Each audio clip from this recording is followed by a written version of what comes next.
This is Marty Tank with the Airborne Flight Crew, and welcome to the new Tank Production Studios.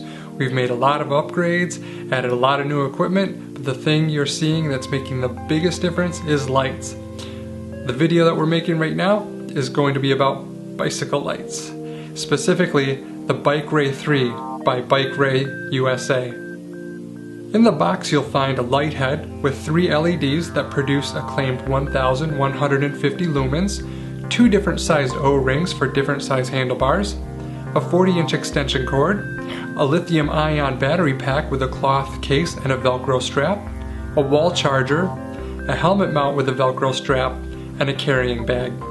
Now, I'm not what you'd call a light guru, so I'm not going to get into a lot of the technical specs. I'm just going to stick with the numbers that I've been able to measure as far as weights and what the manufacturer claims as far as lumens.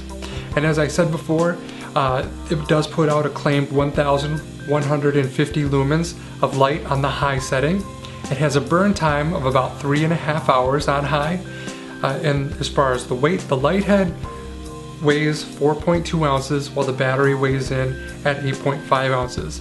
Now the head was weighed with the O-ring attached, and the battery was weighed with the cloth packaging so that you'll know exactly what it's going to weigh when you're actually using it. This light features 3 different settings: high, low, and strobe, which is very useful not only for inducing seizures but also causing your buddies to crash on their bikes when you point it at them at night. Now really it's there for either good visibility facing backwards or so that you can signal that you're in trouble.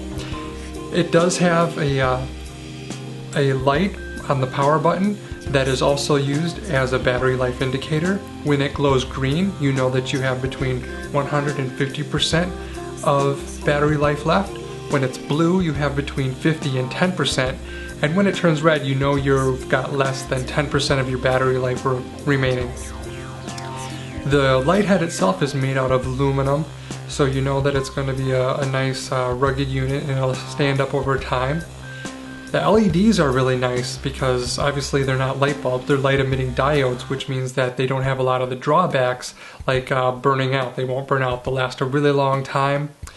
And the lithium-ion battery is really nice because it's small and lightweight as compared to nickel metal hydride batteries. It's got the easy rubber ring mounting system is really cool too. It's really low tech but works really simple and is very effective. It produces a wide beam from those 3 LEDs, which make the light more suited to mount to your handlebar. As far as comparing the light to some other lights that I've used or others might be familiar with, is one thing that it really compares nicely to is the Magic Shine. It's very similar as far as its construction, its design, and weight and size and all that stuff. In fact, the reason that I checked out the Bikeray light was because of the Magic Shine recall battery that I received was a big disappointment as far as the burn time of the new light, and also because my Night Rider Slick Rock 900 failed me. The battery is a much better than the Magic Shine battery, which the recall battery had trouble lasting much more than an hour.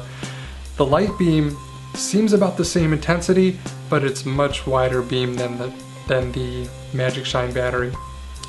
Now, as far as intensity as the light, the Bikeray 3 is not as intense as the Slick Rock 900 that I was using previously.